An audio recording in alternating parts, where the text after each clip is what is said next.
So day one. It's already been an epic adventure. Day one has been amazing. We started this morning at 5. I'll say we got to the airport at 5. Check in, first flight, super easy. Everything was great. Second flight was fine. It was shorter than I expected. Almost had to go crazy when the gate agent made us check our carry-on. That had our rings and other things in it that we wanted to Our keep by our shoes side. for the wedding, all of our paperwork to get a marriage license, like literally everything that's irreplaceable that we needed for the wedding, because she said the bag was overstuffed and it wouldn't fit. Even though we just flew there on the exact same plane. Like the same plane. So that was frustrating, but it didn't matter because when we got to the airport, everything was there. The bags all spit out. It was like the second tiniest airport I've ever seen. You did have a mom that looked like Velma from Scooby-Doo wearing inappropriate fake leather pants that reeked of BO sitting next to you. So much butt crack and lady back hair. And her armpit smelled like chicken soup. Not good. Which reminds me, we'll have to talk about Walmart next. So anyway, we get to Kalispell.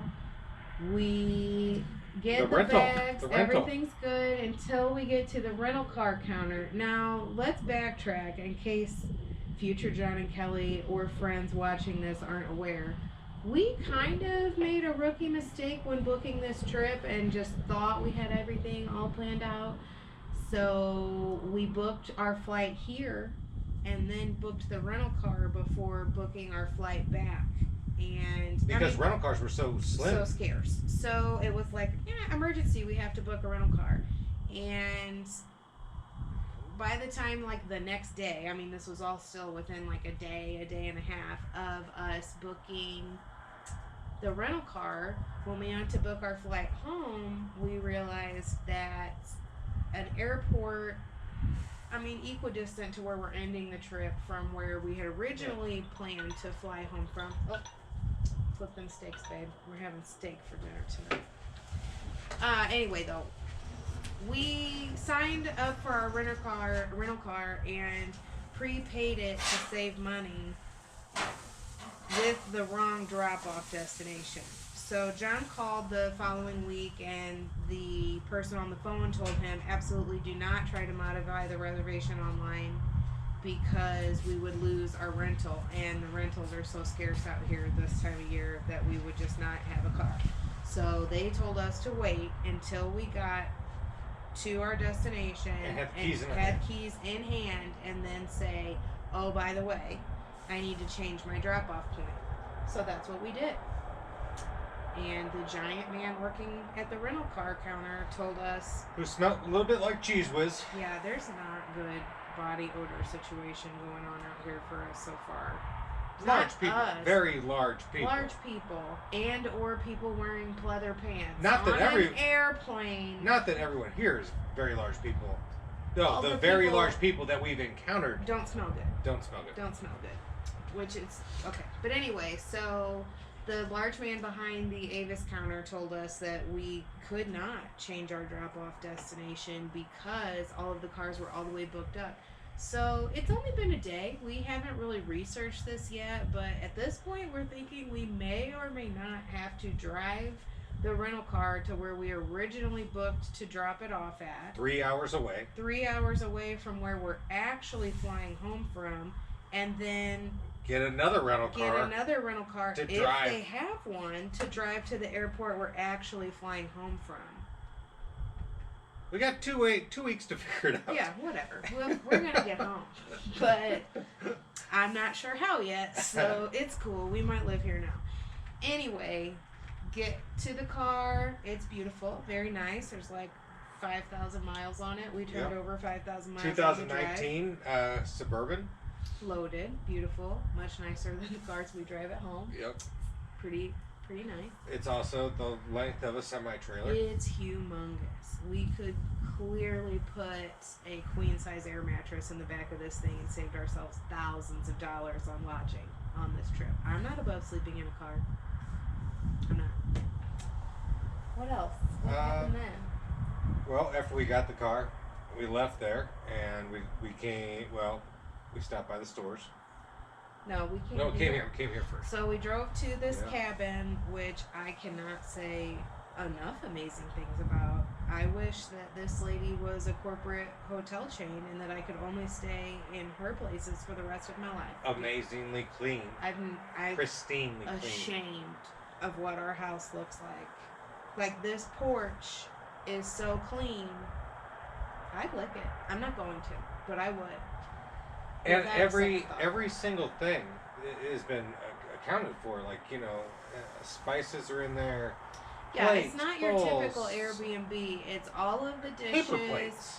and paper plates and to-go coffee cups and K-cup like Keurig pods and Neutrogena sugar rain bath in the and shower. flour and full-size shampoo and conditioner and soap, and she stopped Snacks. by after snacks and coffees Wine and beer. Right, they got us a nice little wedding card and left us some chocolates, and the fridge is stocked with like beer and the coffee cream. I mean, everything. We only had to get at the store stuff that we just could not pack to bring here, because we were at weight limit on our luggage, or like steak. Obviously, they didn't probably provide us with steak, though. I wouldn't be surprised because of how amazing this has been. I mean, it's only been a day, but yeah, this is like the cleanest, nicest, most well-prepared place I've ever seen or been in my entire life. Oh yeah, by far. Like I said, everything they have stocked. I mean, anything you can think of. They have butter. Yeah, jam, beer, sparkling water, green tea, regular tea, coffee, cocoa. A whole carousel of Keurig cups. Every utensil, plate, pots and pans, Tupperware, Ziploc, saran wrap, aluminum foil. Brand new barbecue tools. Yeah, I mean, so nice. So nice. So they will definitely be getting a 5-star review from us. And if we're ever back out this way, though it was pretty pricey, I would stay here again because it's beautiful. I mean, compared to some of the places we saw that said they were cabins. Yeah, well, and I'm not gonna lie. In the driving around town that we did this afternoon, I'm so pumped. Even if we are an extra 20 minutes away from a few things, like from the park and the town or whatever, so nice. This is so nice. I think we definitely made the right decision. Mm-hmm. So after we met with Karen, the owner of our cabin, who I'm gonna add this tidbit since we're doing this to remember for us later. I complimented her on how beautiful the space this was, and she told us that her and her husband, who live in a house that I could look at just this way right now, I'm sure you'll see at some point throughout the video because it's popped up in a few pictures, but they built this cabin, and then there's a sister cabin this way that's just like this, only it has like a walkout basement for their daughters to come visit them. I just want you to know, future Phillips children, we will not be building structures for you to come visit us. But you can build them for us to come visit you. Yeah, I'm probably going to turn your bedroom into a gym or a craft room. Just keeping it real. She should. So anyway, after we met up with Karen and I, got the tidbit about them building these beautiful, immaculate cabins for their kids to come visit them, then we left here and went to the store. We went to Walmart to get steak and odds and ends, hand mirrors so that I can look at the back of my hair for the wedding, that kind of thing. Just some essentials. And then we went to the outdoor store across the street. Because my backpack broke at the airport. John's backpack that has been hiked with a total of Two times? 2 times, maybe 1 time. Broke at the airport. It broke. So anyway, we had to go replace John's backpack because we have so far on this 2-week hiking trip done 0 hiking, and John didn't have a backpack. So we went to get John a new backpack, and also because of the aforementioned luggage weight issue, we did not bring our little walker sticks, our trekking poles, so we had to go buy new trekking poles. We bought really, really lightweight ones, so they should not affect our luggage going home. I think as long as we use all of our shampoo. Oh yeah, use all of our toiletries. So we got that done, and then John got a little froggy. He says, "Let's drive into the park," and I'm like, "I'm cool with that." We brought our cameras, and we pulled off a couple places and walked down and looked at the lake and took pictures and got some nice video driving in. But I still had on my airport shoes, which We're just like canvas are like toms. basically, yeah, like pull on. I mean, not the kind of thing that you want to go like outdoor walking in. And pretty much probably the walk through Walmart and the outdoor store was the and 2 airports was the extent of comfort wearing those shoes. So when you get on the uneven surfaces and whatnot, things start rubbing, and I started to get a little cranky.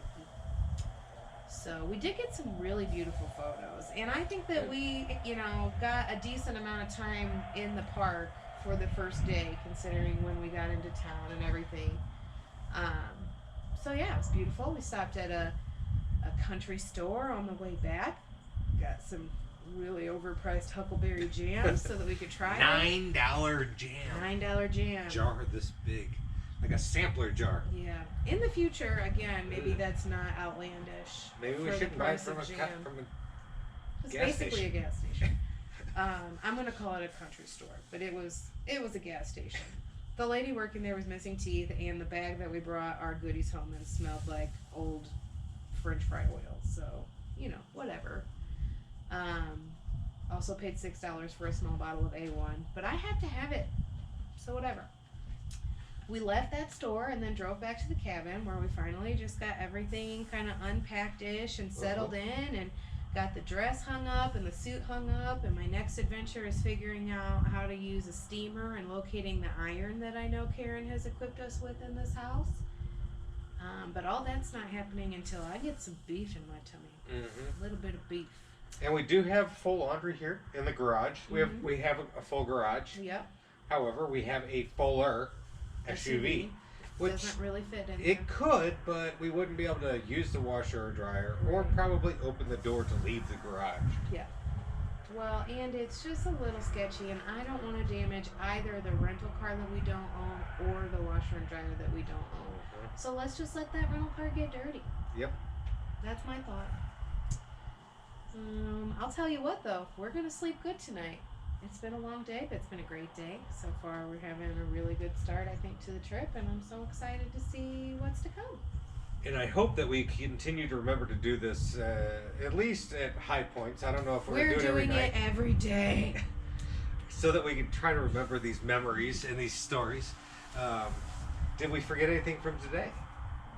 I don't think so. Part of it, The very large people in Walmart. We did forget something. Oh my god. We came around the corner. No, let's back it up. And we Back witnessed. it up. At one point, I went over to see if there was some liquid sugar-free coffee creamer. That's oddly specific, but whatever.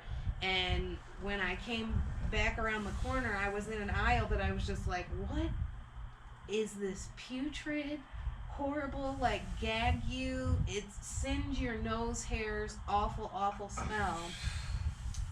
And I thought, I'm just being a little sensitive, because sometimes I've been in hoarder houses that smelled better. my tummy doesn't travel well, and I can be a little sensitive to smells. I'm kind of a baby, so I thought it was maybe just me, but like you could taste it. So then John comes walking out from 2 aisles down, and it not so secretly lets me know, he's like, "Gee, there's stinking people," because he got up close-ish, probably within 15 feet Oh, of you the couldn't source got of much the closer. smell.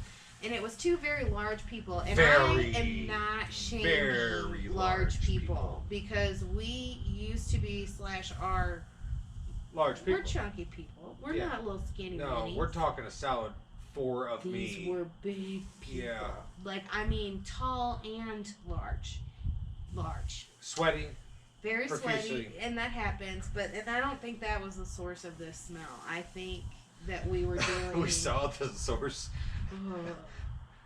There was just a very distinct animal smell going on, and also they were very affectionate with one another publicly near her butt.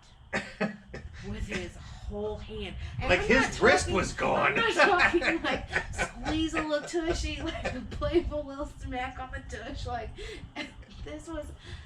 He was It looked in like there. It looked like a kid going in for the grab bag Stop. prize. I don't need a visual. So much sweatpants that I know were a different color than when they were purchased at the store.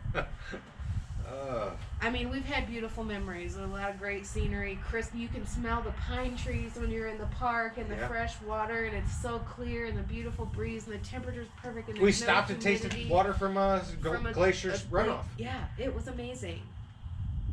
But those people, oh, and the bear spray lady, Oh, no. while we were at Whoa. Walmart. We were trying to find the styrofoam We were coolers. looking for a styrofoam cooler for our lunches and whatnot, and I asked this lady who was a typical employee of Walmart, again, no offense, but we all know what I mean. She kind of brushed us off and pointed out a couple different areas where they might be. So we just went hunting across. Also, the largest Walmart I've maybe ever seen. Oh my God, yeah. This It's like a Walmart double is super Walmart. huge, so big. So anyway, she points us in a different direction to find coolers, and we go cooler searching. Where after we backtrack a few aisles, we find her talking to a woman, and the woman's holding a can of bear spray, and I just happened to catch, I'm guessing, the middle to end of the conversation where she asked the employee of Walmart what I heard the woman say was, "Oh, it's not, you don't spray it on yourself? It's repellent. Like I thought you spray it like on you like mosquito spray." This woman was about to douse herself and her teenage daughter in bear spray. If you're not aware Mace. of what bear spray is, it's mace potent enough to take down a bear. I'm like, And she's like, well, no, you probably no. no, that's not what she did. She's like, ma'am, as much as she did not give a hoot about whether or not we found a styrofoam cooler, which I agree is definitely not the same situation as a woman about to mace herself and her child, but there was a whole different employee. I mean, it was the same woman, but she with just fervor was like, ma'am, no, this is mace. Thank God. I mean, I'm just imagining that we were going to see this going down in the parking lot, and I never want anybody to be hurt, but also do your research. I'm just saying, what? So that was day one. That's been day one. But yeah, no, we want to do this so that we can remember in the future, and also, you know, obviously we don't always have to travel in giant groups and as families or friends or anything like that, but we're going to be on a big long trip and we're doing this epic thing and getting married. And we want to be able to share as much of it as possible with everybody. So we love you, and Love you. we will talk to you maybe tomorrow. See you then.